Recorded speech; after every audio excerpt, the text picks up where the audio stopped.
Listen, devil come to me with a deal. Him say sign and say if you're not bust next week. Hear me and say the man you don't know and next better not represent, you know. Big Stone television, you know. So just keep it locked. Cause Big Stone is the real big man. You see me I say? Me nah sell out for your custom car. We are demanding that it's not something we're begging.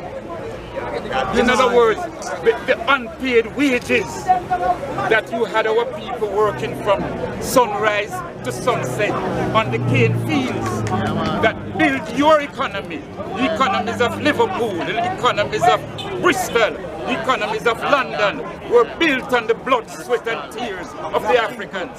And we are saying that the unpaid wages alone, you need to pay us, even that.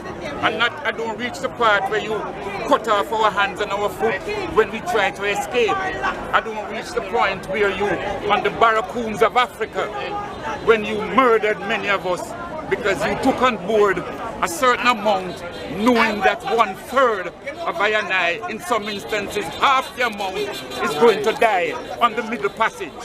I don't even reach to a stage yet. I understand that we're here because of the atrocities that has been brought upon our ancestors and yours for the last 400 years. I notice you're sporting a Jamaican flag in solidarity with us Jamaicans. Tell us a little bit about who you are and why you're here today. Okay, well, as you can tell from my accent, I'm a British citizen, but I have Jamaican blood. So I'm here representing both sets of ancestors, really. On the one side, I want to be here to support Jamaicans who were born and bred here, whose ancestors lived and died on this island. But also, I have my own heritage where my ancestors were displaced because of the British government, taken over to England to help rebuild after the war. And I have lived a life which has been peppered with racism and the legacies of British colonialism. So now I live and work in Jamaica when I can, in order to try and raise awareness about some of these atrocities. Particularly, I focus on gender-based violence, the legacy of sexual violence that was initiated during the enslavement era by British imperial invaders to separate families, to separate husbands from their wives, wives from their husbands, mothers, fathers from their children, to emasculate the family. And there are so many reasons. We have 60 here. There are so many more why we need to redress this injustice.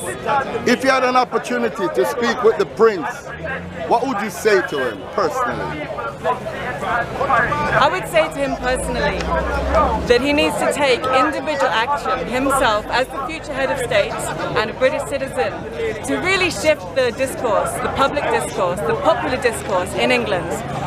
Since David Cameron came here to Jamaica in 2015, we have seen a doubling down of English interest in this area, a greater denial of the truth about history than we have seen previously. So instead of not only denying what has happened now, the British government in 2021 with the Sewell report specifies that African people benefited from the slave trade because it forced them to become creative survivors. Now, that's offensive on so many levels, but it also is sowing a very dangerous discourse amongst very nationalist sentiment in the UK already, that there isn't a problem. So we all know that this is nonsense, but it's really a sign of the times that in 2022 we are still having to have this debate, even to have it acknowledged, let alone for apology and then for reparations.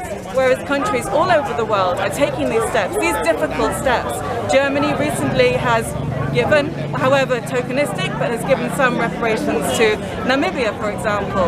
We have other examples around the world, Barbados, Mali, and also many countries that are looking into how they can reclaim their independence. We have examples in America, in Chicago, of reparations, community-based reparations.